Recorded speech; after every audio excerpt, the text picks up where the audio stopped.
qui irais-je sans toi? Yahweh,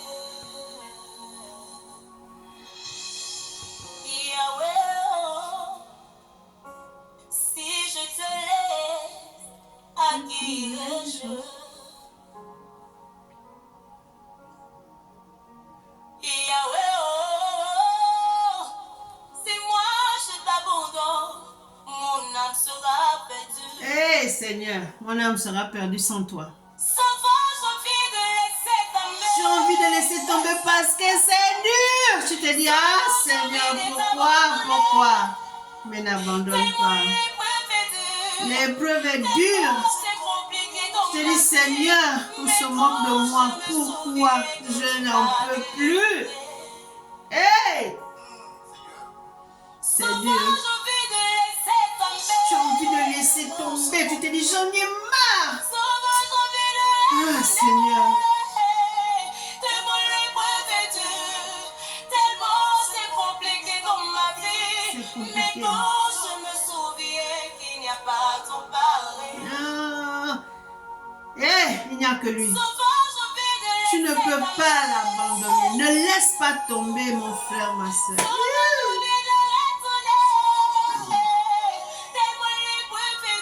Tellement l'épreuve est dure. Tu dis non, je n'en peux plus. C'est compliqué dans ma vie. Seigneur, il n'y a que toi. Dans la dépression, tu m'enlevais.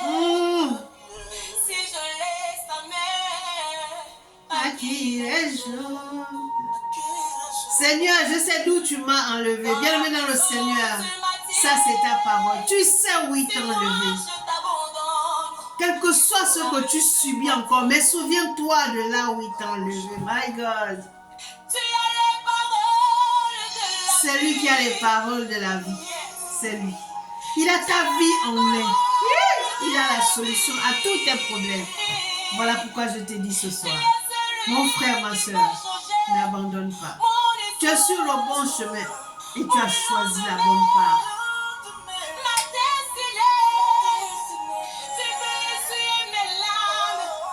Qui d'autre peut essuyer tes larmes si ce n'est pas Jésus? Il change ton histoire. Il change ton identité. Il s'appelle Yahweh. Il s'appelle Yahweh. À qui irais-je? Seigneur.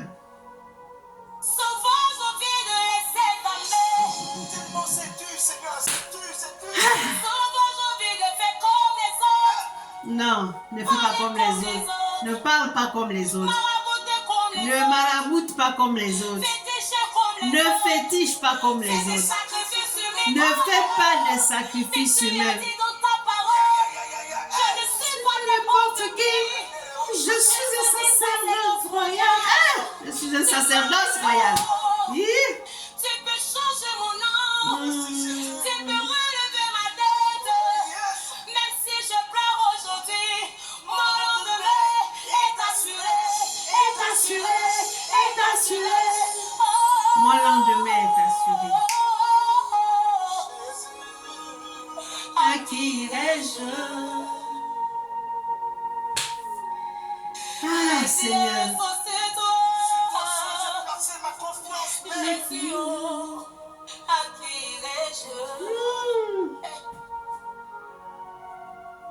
Tu peux fermer la bouche de mes ennemis. Si moi je t'abandonne, mon âme sera perdue. Alléluia. Bien-aimé dans le Seigneur, si tu abandonnes ton Dieu, ton âme sera perdue. Perdue. Alléluia.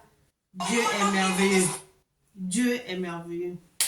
Vous savez, cette chanson, elle est profonde. Il y a beaucoup de personnes qui souffrent en ce moment. Qui souffrent toujours. Et ils voient que la fin de l'année arrive, se disent, qu'est-ce que je veux faire? Je n'ai rien fait de bon. Ça, c'est toi qui le dis. Assurément, tu avais des objectifs à atteindre avant la fin de l'année. Tu ne les as pas atteints. Tu vas voir des amis, des frères, des sœurs. Vous posez cette question et te dit, Ah, j'ai atteint mes objectifs. Amen. Gloire à Dieu. Bénis l'Éternel pour ton frère et ta sœur. Ne sois pas triste. Tu t'étais fixé des objectifs, certes. Mais est-ce que c'était le plan de Dieu pour 2024? Peut-être pas. En fait, ce message, ce n'est pas seulement pour les chrétiens. C'est pour tout le monde. Parce qu'il n'y a pas que les chrétiens qui se fixent des objectifs. C'est tout le monde. Si tu n'as pas atteint tes objectifs, l'année n'est pas encore finie. Notre Dieu est un Dieu de miracles. Est un Dieu de surprises. Alléluia. J'aimerais encourager quelqu'un ici. Ne sois pas triste. Ne cherche pas de vaine gloire. Ne commence pas à être aigri envers tout le monde parce que tu n'as pas atteint ton objectif. Il t'a gardé jusqu'au mois de décembre, c'est que tu as fait quelque chose quand même. Tu t'es levé le matin, tu es allé au travail, tu ramenais de la nourriture à la maison si c'est toi le chef de famille, si c'est toi le père, c'est que tu as fait quelque chose. Tu as nourri ta famille depuis janvier jusqu'à maintenant. Vous savez, ne vivons pas selon les autres. C'est pas parce que ton frère ou ta soeur a une entreprise que forcément tu vas avoir une entreprise. Et parce que tu n'as pas cette entreprise, tu es aigri, mais tu t'empoisonnes la vie inutilement. Tu t'empoisonnes la vie inutilement. Alléluia. Les gens vont peut-être se moquer de toi. Mais est-ce que ce n'est pas le propre de l'être humain? Se moquer. Les gens vont t'humilier. Les gens vont dire des mauvaises paroles, des paroles méchantes sur toi que j'annule ce soir au nom puissant de Jésus-Christ de Nazareth parce que tu ne dépends pas d'un homme, mais tu dépends du Créateur. Tu dépends de l'Éternel des armées.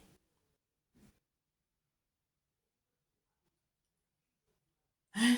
Si tu quittes Jésus, toi qui as accepté Christ, tu vas où? La chanson disait, à qui irai-je? L'apôtre Pierre pouvait dire, à qui irions-nous? Toi qui as les paroles de la vie. J'aimerais dire à une personne ce soir que tu n'as pas échoué. Tu n'as pas échoué. Regardez les personnes qui mènent une mauvaise vie, qui sont vraiment... C'est-à-dire que ce sont des personnes non grata, on ne veut même pas les voir parce qu'ils sont dans... Ces personnes sont dans la débauche, sont dans l'ivrognerie, sont dans le vol, sont dans la drogue, sont dans beaucoup de choses qui ne glorifient pas le nom de Dieu. À un moment donné, ils en ont marre. Ils se disent, je vais chercher Dieu. Quel que soit ce que les gens vont dire, je vais le chercher. Maintenant, toi qui as Christ, tu veux laisser Christ. Pendant que celui qui en a marre de mener cette vie cherche Christ. Je vais lire une portion d'écriture dans le livre de Luc chapitre 7 à partir du verset 36. Je lis la parole de Dieu avec respect. Un pharisien pria Jésus de manger avec lui. Jésus entra dans la maison du pharisien et se mit à table. Et voici une femme pécheresse qui se trouvait dans la ville, ayant su qu'il était à table dans la maison du pharisien, apporta un vase d'albâtre plein de parfums. Et se tint derrière aux pieds de Jésus. Elle pleurait, et bientôt elle lui mouilla les pieds de ses larmes, puis les essuya avec ses cheveux, les embrassa et les oignit de parfum. Le pharisien qui l'avait invité, voyant cela, dit en lui-même, si cet homme était prophète, il saurait qui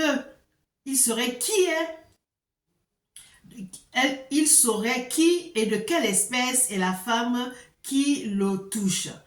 Il saura que c'est une pécheresse. Jésus prit la parole et lui dit, Simon, j'ai quelque chose à te dire.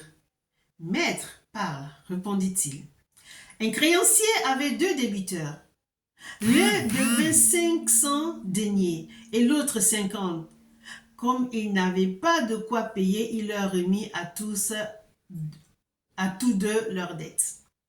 Lequel l'aimera le plus? Simon répondit, celui, je pense, auquel il a le plus remis. Jésus lui dit, tu as bien jugé. Puis, se tournant vers la femme, il dit à Simon, vois-tu cette femme? Je suis entré dans ta maison et tu ne m'as point donné d'eau pour me laver les pieds.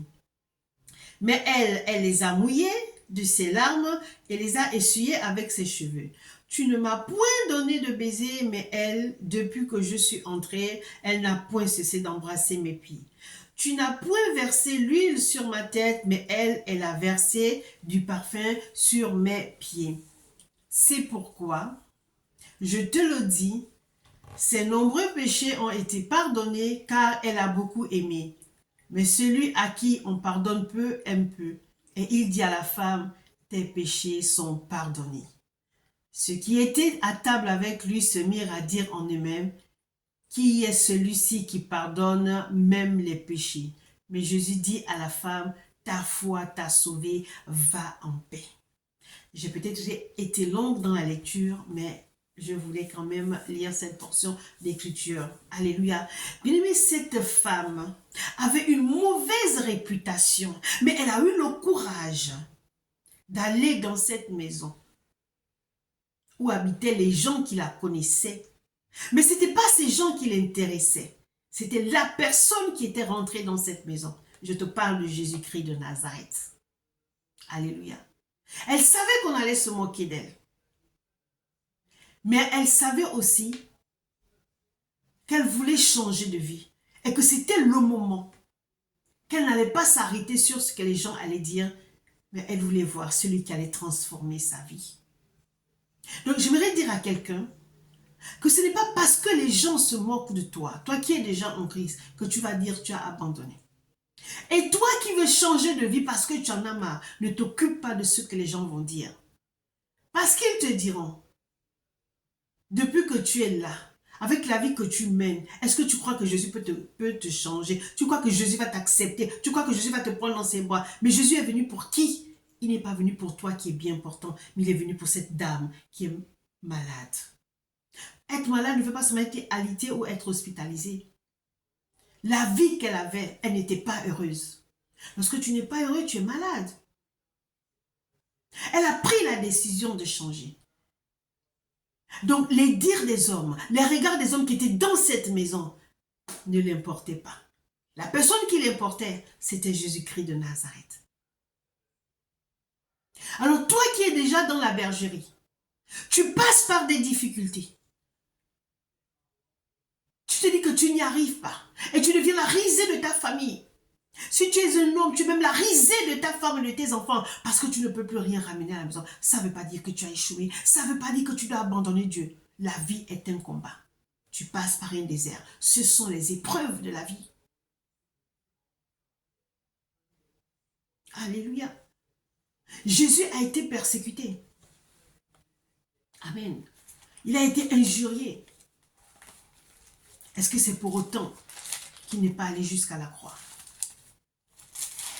Alléluia. Regardez ce que la parole de Dieu nous dit dans le livre de Jean 15, verset 20. Je lis la parole de Dieu avec respect. Souvenez-vous de la parole que je vous ai dite. Le serviteur n'est pas plus grand que son maître. S'ils m'ont persécuté, ils vous persécuteront aussi. S'ils ont gardé ma parole, ils garderont aussi la vôtre. Alléluia. Donc aujourd'hui, tu es persécuté. Je voudrais encourager quelqu'un aujourd'hui. Tu es persécuté. Tu te dis, je vais abandonner. N'abandonne pas. À qui irais-tu, mon frère, ma soeur? Hein? N'abandonne pas. Il ne t'a pas oublié. Regarde à lui.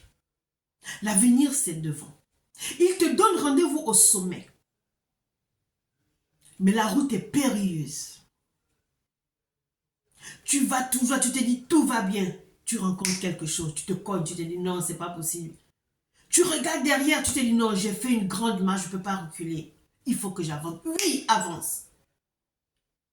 Toi, tu te dis depuis longtemps, je suis dans le tunnel. Je ne vois pas la lumière. Je ne vois pas le bout du tunnel. Ce soir, je te dis continue. Tu verras le bout du tunnel. Il t'attend au sommet. Il t'attend au bout du tunnel. Toi qui veux changer de vie, N'écoute pas ce que les hommes te disent. Tu rentres dans une église. Les gens là-bas te connaissent, vont te regarder et tout. Attends-toi à cela. Mais toi, va écouter là. Si tu as pris la décision d'aller dans une église écouter une parole, c'est que c'est ton jour. Alors tu pars là-bas. Les hommes assis vont te regarder. Mais celui que l'Éternel des armées, celui que Dieu a établi là, sait que tu devais venir. Et il va proclamer une parole sur ta vie qui va changer les choses. Parce que c'était ton jour. Ce n'est pas parce qu'une personne est dans la prostitution, une personne est dans l'alcool, une personne est dans la drogue, que cette personne ne pourra jamais changer, que cette personne n'intéresse pas Dieu. Non. C'est peut-être pas encore son temps de changer. Et ce n'est pas une manière pour toi qui es en Christ de mépriser cette personne.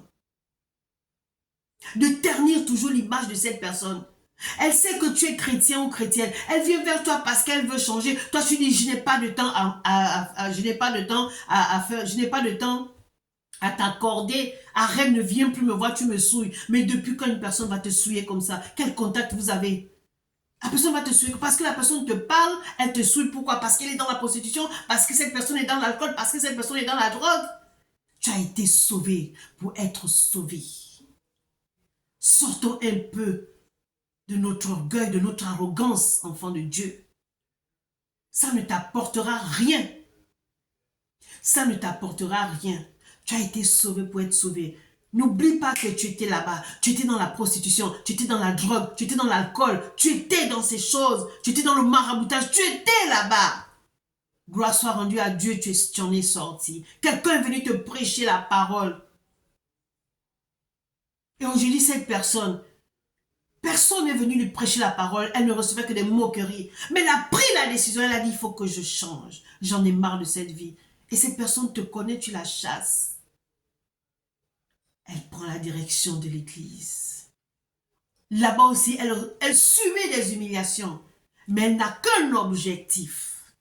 Je veux rencontrer celui qui change les vies. Je veux rencontrer celui qui va changer mon nom. Je veux rencontrer celui qui va changer mon histoire. Et par la bouche du serviteur, de la servante, une parole va sortir. Et cette parole ne sera que pour cette personne qu'on s'est moqué. Cette femme a lavé les pieds de Jésus, a essuyé ses pieds avec ses cheveux. Elle a fait quelque chose qui a remué le trône de grâce. Elle a fait quelque chose qui a plu à Jésus. Et voici ce que Jésus dit. Mais Jésus lui dit, ta foi t'a sauvé, va en paix. Est-ce que tu as cette foi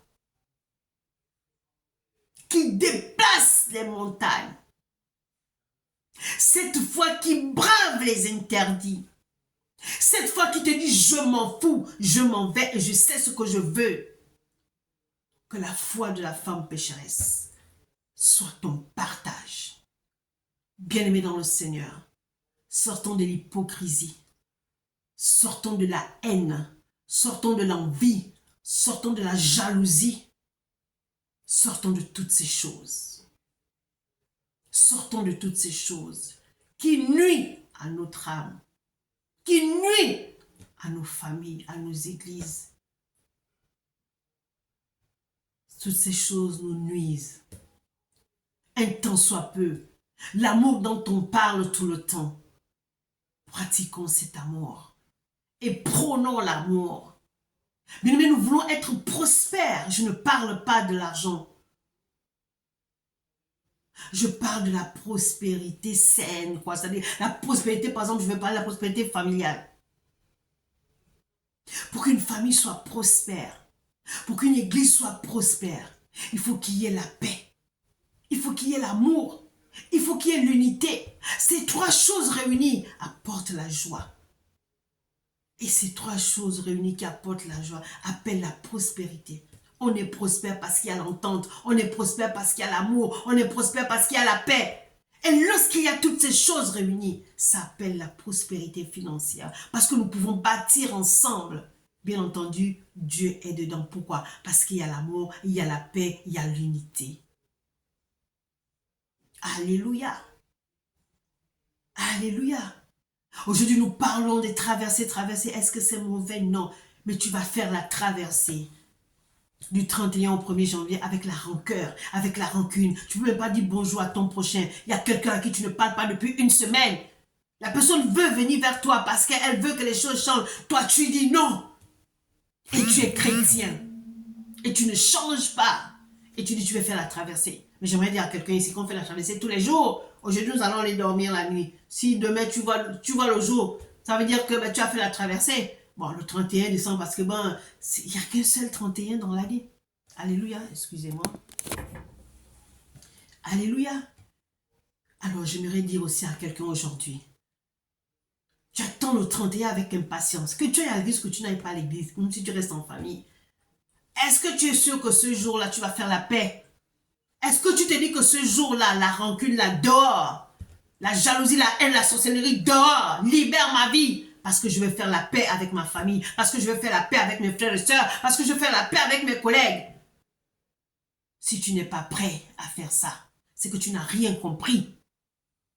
C'est que tu n'as rien compris. Mais je nous invite à prôner le pardon, à prôner l'amour. Il y a quelqu'un qui t'embête, il y a quelqu'un avec qui tu ne parles pas. Ça fait combien d'années? Ça ne te gêne pas? Tu n'es pas en paix. Tous ceux qui n'ont pas encore pardonné, tous ceux qui ne veulent pas pardonner, vous n'avez pas la paix. Vous vous voilez vous-même. Même si vous êtes riche, même si vous avez un travail stable, quand on vous voit dire, waouh, cette personne a vraiment la stabilité dans sa vie, il n'est pas en paix. Cette personne n'est pas en paix. Pourquoi? Parce qu'il y a quelque chose dans son cœur. Le manque de pardon. Le nombre, tu ne pardonnes pas à cause de ta fierté, mais ta fierté te rendra malheureux. Ta fierté te rendra malheureuse. Alléluia. Alors pardonne. Ça, c'est mon message. Pardonnons-nous. Pardonnez-vous. Pardonne parce que tu souffres. Le pardon, c'est une puissance qui libère. Et lorsque tu es libéré, tu es restauré. C'est une puissance qui restaure. Mais toi, tu campes sur ta décision. Je ne peux pas le faire. Que Dieu te délivre aujourd'hui. Que tu sors de ton orgueil, de ta suffisance, de ton arrogance. Je prie que la paix de Dieu soit ton partage. Que la paix de Dieu qui surpasse toute intelligence soit ton partage. Je prie que tu sois libéré ce soir au travers de ce message. Je prie que tu demandes pardon aux personnes à qui tu dois demander pardon. Et je prie que tu acceptes le pardon de tes frères. Dans le nom tout-puissant et précieux de Jésus-Christ de Nazareth. Reçois la paix de Dieu. Alléluia. Bien-aimés dans le Seigneur. Que Dieu nous aide à pardonner. Que Dieu nous aide, nous, enfants de Dieu, à prôner la paix, à prôner l'amour et l'unité. Une famille sans toutes ces choses ne peut jamais prospérer. Une église sans toutes ces choses ne peut jamais prospérer. Une entreprise sans toutes ces choses ne peut jamais prospérer. Là où il n'y a pas l'unité, il n'y a pas de prospérité. Que Dieu nous bénisse. Excellente soirée. C'était votre humble sœur et servante, le prophète Jérémie du ministère des enfants perdus, fondatrice du mouvement de femmes abusées. Amen.